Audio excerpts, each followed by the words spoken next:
started as a joke. Bet you won't do it, Matt said, a smug grin on his face as he leaned back in the cracked booth of the diner. Do what? I asked, though I already knew. Go to Garver's castle, he said, lowering his voice just enough to make it sound like a challenge. Garver's castle wasn't really a castle, not in the fairy tale sense. It was an old, crumbling mansion built in the late 1800s by some eccentric tycoon named Elias Garver. He'd wanted to recreate the Gothic castles he'd seen in Europe, complete with towers, turrets, and stone gargoyles. But the castle had been abandoned for decades. Elias Garver vanished one night without a trace, and the place had sat empty ever since, falling further into ruin with each passing year. People in Hartwell whispered about the castle, said it was haunted, said that anyone who spent the night there came back different, or didn't come back at all. I'm in, Emma said, her dark eyes gleaming with a mix of defiance and excitement. She always jumped at a dare, especially when it came from Matt. I don't know, Carter said, his voice uncertain as he pushed his glasses up the bridge of his nose. That place gives me the creeps. That's the point, Matt said. What's the matter, scared? Carter glared at him but didn't respond. And then there was me. I wasn't a coward, but I wasn't reckless either. Spending the night in a decaying mansion just to prove I wasn't scared? It seemed stupid, but I also wasn't about to back down in front of my friends. So I shrugged and said, fine, let's do it. We planned it for Saturday night. Matt drove, his rusty old pickup rattling as we left the safety of town and headed out into the countryside. The castle was about 5 miles outside Hartwell, surrounded by dense woods and isolated from anything resembling civilization. The road narrowed the farther we went, the trees closing in like a tunnel. Tell me again why this is a good idea? Carter muttered, his face pale in the dim glow of the dashboard lights. Because it'll be fun, Matt said, smirking. Fun wasn't the word I'd use. The castle appeared suddenly, looming out of the darkness like something out of a nightmare. It was bigger than I expected, its jagged silhouette framed by the moonlight. The stone walls were covered in ivy, the windows dark and gaping like empty eye sockets. A wrought iron gate stood at the entrance, its rusted bars twisted and bent as if something had forced its way through. Emma whistled. Creepy, she said, grinning. Let's just get this over with, Carter muttered. We climbed out of the truck, our breaths visible in the cold night air. The forest around us was deathly quiet, the usual sounds of crickets and rustling leaves strangely absent. Felt like the world was holding its breath. Matt pushed open the gate with a loud screech, the sound echoing through the night. After you, he said, gesturing toward the castle. Emma went first, her flashlight cutting through the darkness as she led the way up the overgrown path. I followed, with Matt and Carter close behind. The front doors were massive, made of heavy oak and banded with iron. Emma pushed on them, but they didn't budge. Help me out, she said, glancing back at Matt. Together, they heaved against the doors, and with a groan of protest, they swung open. The air inside was thick and stale, carrying the scent of rot and mildew. Our footsteps echoed on the stone floor as we stepped into the grand foyer. A massive staircase spiraled upward, its wooden banister carved with intricate designs. Above us, a chandelier hung from the ceiling, its crystals coated in decades of dust. Whoa, Matt said, his voice reverent. Even in its ruined state, the castle was impressive. Emma swept her flashlight across the room, illuminating faded tapestries, cracked walls, and broken furniture. It's like a time capsule, she said. Yeah, a creepy time capsule, Carter muttered, sticking close to me as we moved deeper into the castle. We decided to explore before settling in for the night. The castle was a maze of narrow hallways and cavernous rooms, each one more decrepit than the last. Emma found an old library, its shelves still lined with crumbling books. Matt discovered a wine cellar, the wooden racks filled with shattered bottles. Carter refused to wander too far from the group, his flashlight darting nervously into every shadow. But it wasn't until we reached the tower that things started to feel wrong. The tower was at the back of the castle, accessible by a narrow staircase that spiraled upward into the dark. "I'm not going up there," Carter said, crossing his arms. "Fine, stay here," Matt said, already halfway up the stairs. Emma followed, and after a moment's hesitation, so did I. The air grew colder the higher we climbed, the walls damp and slick with moss. When we reached the top, we found a small, circular room with a single window overlooking the forest. There wasn't much to see, just an old wooden chair and a cracked mirror leaning against the wall. But the room felt wrong. "I don't like this," Emma said, rubbing her arms. "Let's go back down." "Yeah," I agreed, glancing at the mirror. For a second, I thought I saw something move in the reflection, a shadow that didn't belong to any of us. But when I turned, the room was empty. We descended the stairs quickly, rejoining Carter in the foyer. "Done exploring?" he asked, his voice tinged with sarcasm. "Yeah," Matt said, but his usual bravado was gone. We set up camp in one of the larger rooms, lighting a small lantern and spreading out our sleeping bags. No one talked much. The castle felt different now, its silence oppressive. I lay awake, staring at the crumbling ceiling and listening to the sound of the wind howling through the cracks in the walls. And then I heard it, a faint whisper. It was coming from the direction of the tower. I sat up, my heart pounding, as the whisper grew louder. It wasn't the wind, and it wasn't alone. The whisper wasn't a sound you could ignore. It carried through the air, soft but deliberate, each word unintelligible but heavy with intent. I froze, my breath catching as I strained to listen. "Do you hear that?" I whispered to Matt, who lay sprawled in his sleeping bag next to me. "Hear what?" he muttered, half asleep. But then Emma sat up too, her eyes wide. "I hear it," she said, her voice trembling. The sound grew louder, more distinct, like a faint, rasping breath. It wasn't coming from outside. It was coming from the tower. Matt finally sat up, rubbing his face.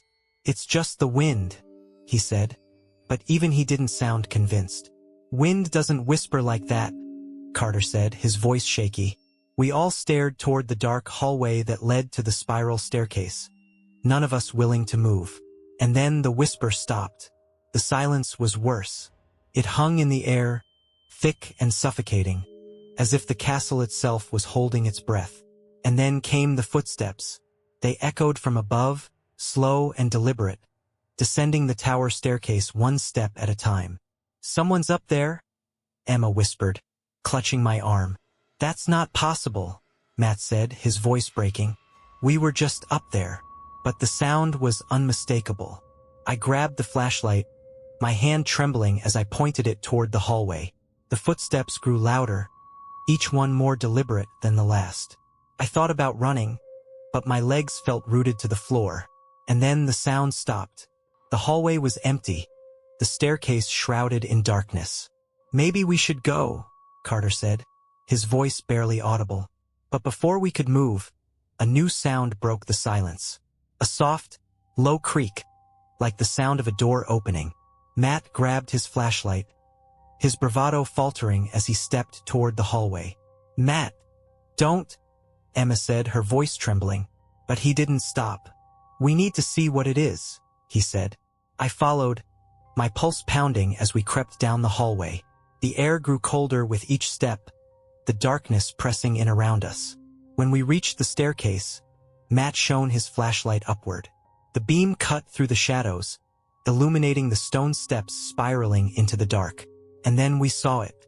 A figure stood halfway up the staircase, its outline barely visible in the dim light. It wasn't moving.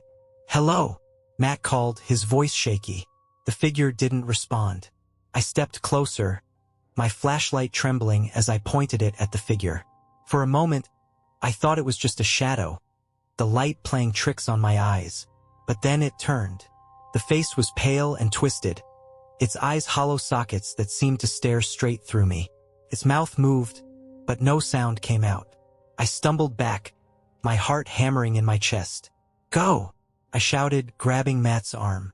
We ran back to the others, the flashlight beam bouncing wildly as we scrambled down the hallway. "What happened?" Emma asked, her voice panicked.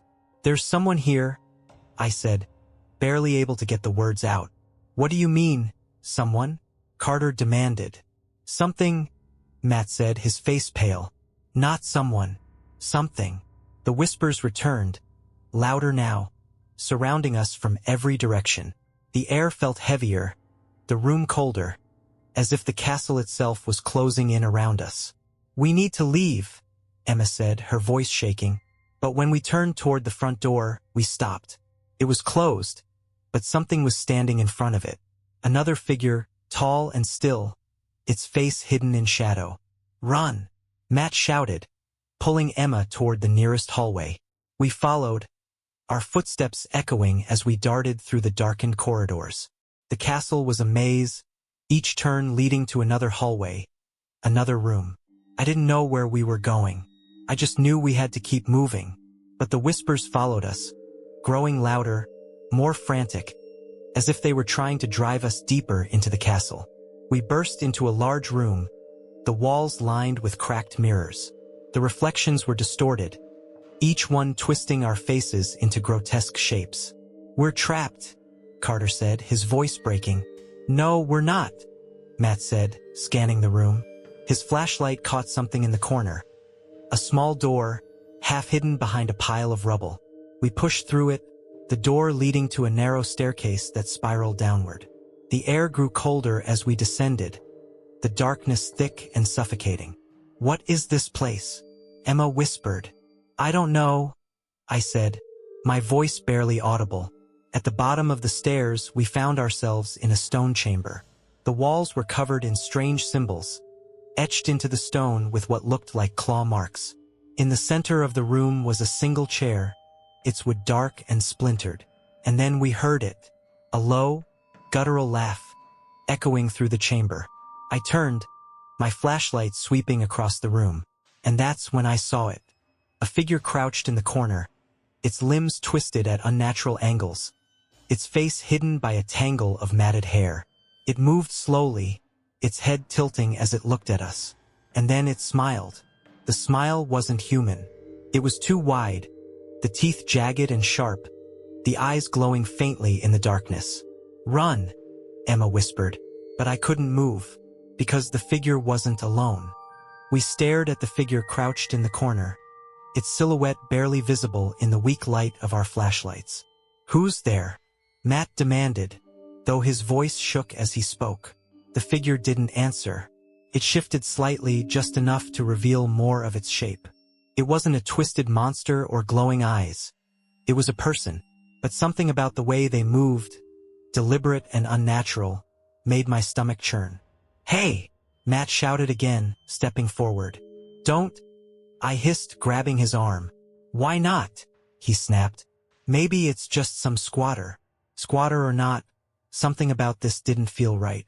The figure shifted again, and I caught a glimpse of their face. It was gaunt and pale, the eyes sunken and dark. They looked wrong, like someone who'd been in the dark too long. Let's go, Emma whispered, tugging on my jacket. But before we could move, the figure spoke. You're not supposed to be here, they rasped, their voice low and gravelly, as if their throat hadn't been used in years. The words sent a chill down my spine. Matt froze, his flashlight shaking. What do you mean? The figure didn't answer. Instead, they stood, their movements jerky and uneven, like their body didn't know how to work properly. That was enough for me. We need to leave, I said, backing toward the staircase. But before we could take another step, the figure lunged. Not toward us, toward the wall. They grabbed something from the stone, something small and dark, and held it up like a warning. It looked like a crude charm, made of sticks tied with thread. You shouldn't have come, they said again, their voice louder now, the words echoing in the chamber. And then they were gone, disappearing into the shadows as quickly as they'd appeared. For a moment, none of us moved. What was that? Emma whispered, her voice trembling. Someone who lives here? Carter guessed, though he didn't sound convinced. Who cares? I said. We need to get out of here. The staircase felt even narrower on the way back up, the air heavy with the smell of damp stone. When we reached the main floor, The castle was silent again, the oppressive atmosphere even worse than before. "Which way?" Emma asked, glancing down the darkened hallways. "Back the way we came," I said, but Matt shook his head. "We'll never make it past them," he said. "Them?" We didn't see the figure again, but the memory of their twisted form and rasping voice stayed with us as we moved through the castle. We found ourselves in another room, this one larger, with high ceilings and shattered windows that let the cold night air seep in. A broken chandelier hung from the rafters, swaying slightly in the breeze. On the far wall, something was painted in large, crude letters. "Turn back." The words were streaked and uneven, as though written in a hurry. Emma stared at them, her face pale. "Do you think they wrote that?" she asked. "Who else would have?" Carter said, his voice shaking. A faint sound broke the silence. A soft, rhythmic tapping coming from somewhere above us. "Do you hear that?" Emma whispered. I nodded, shining my flashlight toward the ceiling. The tapping grew louder, more insistent, like something or someone was moving through the floor above us. "We can't stay here," Matt said, his usual bravado gone. "Then where do we go?" I asked. Before anyone could answer, the tapping stopped. The sudden silence was suffocating. And then, from somewhere deep within the castle, we heard it. A faint, keening wail, rising and falling like the sound of someone in pain. It wasn't coming from above. It was coming from below. "We're not going back down there," Carter said, his voice shaking. "Agreed," Emma said, grabbing my arm, but Matt was already moving toward the door. "Matt, wait," called, but he didn't stop. We followed him into the hallway, our footsteps echoing as we moved deeper into the castle. The air grew colder, the walls damp with condensation. Finally, we reached another staircase, this one leading to a massive set of double doors. Matt hesitated, his hand hovering over the handle. "What if there's someone in there?" Emma asked, her voice barely audible. "Then we find out who it is," Matt said, pushing the door open. The room beyond was massive, with high vaulted ceilings and rows of stone columns. In the center was a long wooden table, its surface covered in layers of dust. And on the table was a single object, a candle, burning brightly despite the lack of wind or draft. "That's not possible," Carter whispered, staring at the flame. "Maybe someone lit it," Matt said, though his voice wavered. "But who?" Emma asked. No one answered. We stepped closer, our footsteps muffled by the thick layer of dust on the floor. The candle flickered slightly, casting long, dancing shadows on the walls. And then we saw it. Scattered around the base of the candle were photographs. Dozens of them, all yellowed and faded, their edges curled with age. I picked one up, my hands trembling. It was a picture of a family, a man, a woman, and 2 children, standing in front of a familiar stone building, Garver's Castle. "They lived here," Emma said, picking up another photo. But as I flipped through the pictures, I noticed something strange. In every photo, the faces were scratched out. "What kind of person does this?" Carter asked, his voice breaking. "I don't think it was a person," I said, my stomach twisting. The wailing sound came again, louder this time, echoing through the chamber. And then, from somewhere behind us, we heard a door slam. The sound of the door slamming echoed through the castle, reverberating off the stone walls and making my stomach lurch. "Did you see that?" Emma whispered, clutching my arm. "No," I said, my voice shaky, "but it came from back there." We all turned toward the hallway behind us, the one we had just walked through. It was empty. "Okay, this is officially messed up," Carter said, his flashlight trembling in his hand. "We need to leave," Emma said, her voice firm. Matt shook his head. "We can't just run around in circles. We need to figure out who's doing this." "Why?" Carter snapped. "So we can get on their bad side?" "No thanks." The wailing sound came again, louder now, like it was coming from everywhere at once. It wasn't a human sound, not a scream, not a cry. It was something in between, something raw and desperate. I looked at the photos still scattered on the table, the scratched-out faces staring back at me. "Someone doesn't want us here," I said, my voice quiet. No kidding, Carter muttered. But Emma was staring at the photographs, her face pale. These are old, she said. Really old. Like decades. So, Matt said. So, if someone's here, how long have they been here? She asked. No one had an answer. The candle on the table flickered, the flame shrinking slightly as the temperature in the room seemed to drop even further. We need to move, I said, grabbing Emma's arm. We can't just stand here. We left the room quickly, the door creaking as we shut it behind us. The hallway beyond was darker than I remembered, the faint beam of my flashlight barely cutting through the shadows. We walked in silence, the oppressive atmosphere pressing down on us. Every sound, the creak of the floorboards, the rustle of our clothes, felt too loud, too intrusive. And then we heard it again. Footsteps. They were soft, measured, echoing from somewhere ahead of us. Someone's following us, Emma whispered, her voice trembling. They're not following, Matt said, his jaw tight. They're waiting. The words sent a chill down my spine. We kept walking, moving faster now, the footsteps still echoing faintly in the distance. At the end of the hallway, we came to a door slightly ajar. Matt pushed it open, revealing another room. This one was smaller, with shelves lining the walls, each one filled with glass jars. The jars were covered in dust, their contents obscured by grime. But as I stepped closer, my flashlight revealed what was inside. Preserved insects, bones, something that looked like a human tooth. What the hell is this? Carter whispered, staring at the shelves. Someone's collection, Emma said, her voice low. On the far wall was a single sheet of paper, pinned to the stone with a rusted nail. The words scrawled across it were faint but legible. The ones who stay will never leave. I stepped back, my hands trembling. What does that mean? Carter asked, his voice breaking. It means we need to go, Emma said, grabbing my arm.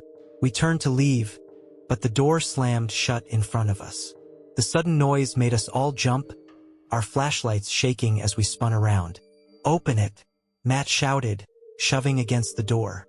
It didn't budge. And then, from the shelves, came a sound. A soft rattling, like something tapping against the glass. I turned, my flashlight beam sweeping across the jars. One of them moved. The lid of the jar shifted slightly, the contents inside pressing against the glass. It wasn't an insect. It was something else, something small and pale, its shape twisting as it struggled against its confinement. Emma screamed, grabbing my arm as the jar toppled from the shelf and shattered on the floor. The thing inside skittered into the shadows, too fast to see. Get the door open, Carter shouted, pounding against the wood. Matt threw his weight against it, and with a loud crack it finally gave way. We stumbled out into the hallway, slamming the door behind us. Did you see that? Emma asked, her voice shaking. I don't want to think about it, I said, my breath coming in short gasps. The hallway stretched out ahead of us, twisting and turning in ways that didn't make sense. It was like the castle was changing around us, trapping us inside. This isn't possible, Carter said, his voice panicked. We just came this way, but the path ahead was unfamiliar, the walls narrower, the air colder. I don't think the castle wants us to leave, Emma said quietly. Don't say that, Matt snapped. We kept moving, our flashlights flickering as the whispers returned. They were louder now, overlapping and frantic, coming from every direction. Where are they coming from? Carter shouted, his voice breaking. They're in the walls, Emma said, her face pale. We turned a corner and stopped. The hallway ended abruptly, the way blocked by a massive wooden door. On its surface was another message, scratched into the wood with jagged letters. Do not enter. Behind us, the whispers grew louder, turning into a chorus of voices.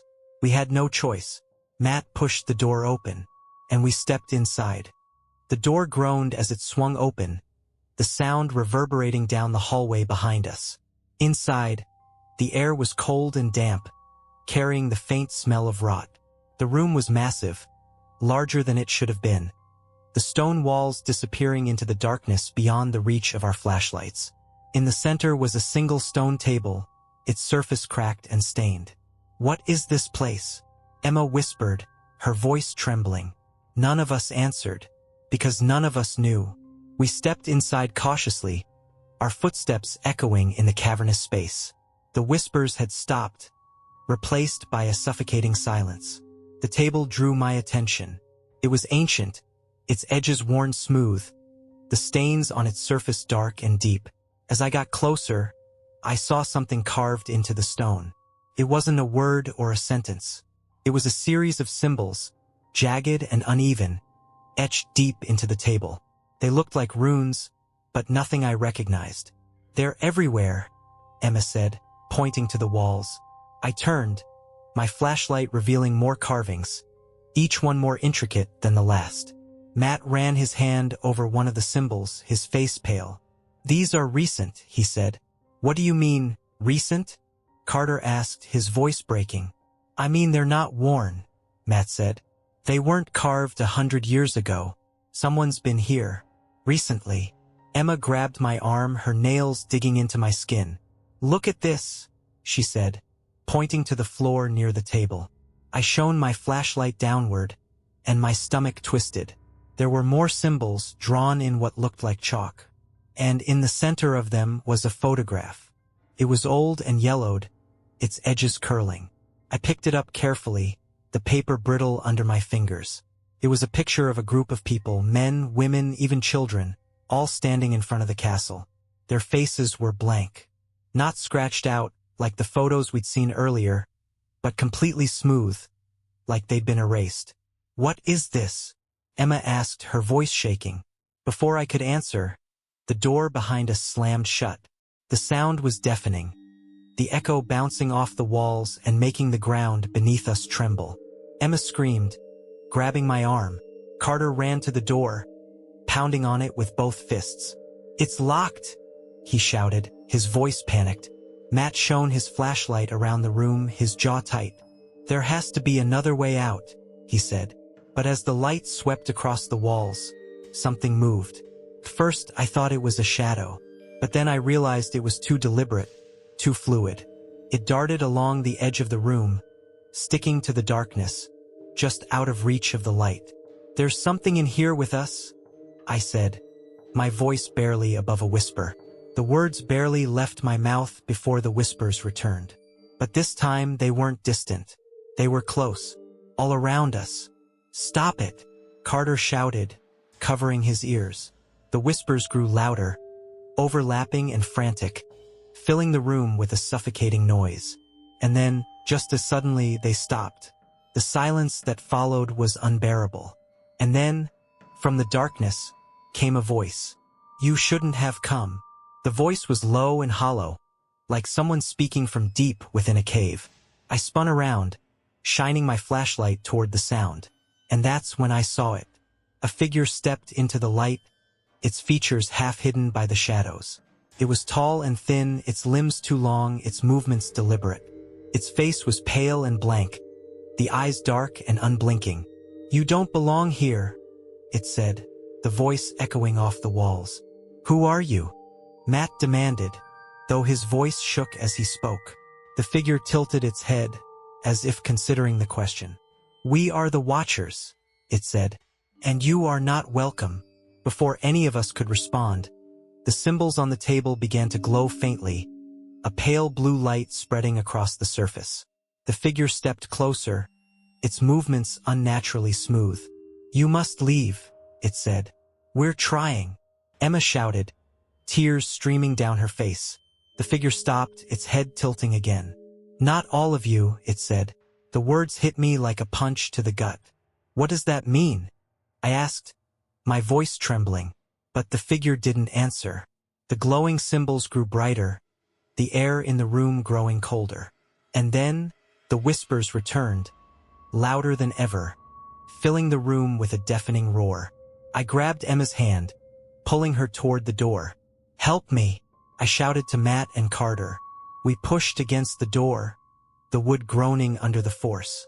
Behind us, the figure didn't move, but its voice cut through the chaos like a blade. Choose. What? I shouted, spinning around. The figure raised one hand, pointing toward the table. Only one may leave, it said. The glowing symbols flared brighter, casting eerie shadows across the room. That's not happening, Matt shouted, grabbing a piece of broken wood from the floor and brandishing it like a weapon. The figure tilted its head again, almost curiously. You think you have a choice, it said, and then it stepped back into the shadows. The whispers stopped abruptly, the silence deafening. The glowing symbols faded, leaving only the dim light of our flashlights. And then the door creaked open. We didn't wait to see what would happen next. We ran, stumbling into the hallway and slamming the door shut behind us. But as we turned to leave, I realized something was wrong. Carter wasn't with us. Carter, Emma called, her voice breaking. There was no answer. We stood there, staring at the closed door, none of us daring to move. And then, faintly, we heard his voice. Go! We didn't wait.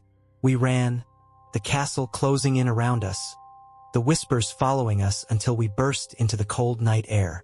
When we turned back, the castle was dark and silent, as if it had never been alive at all. But Carter never came out.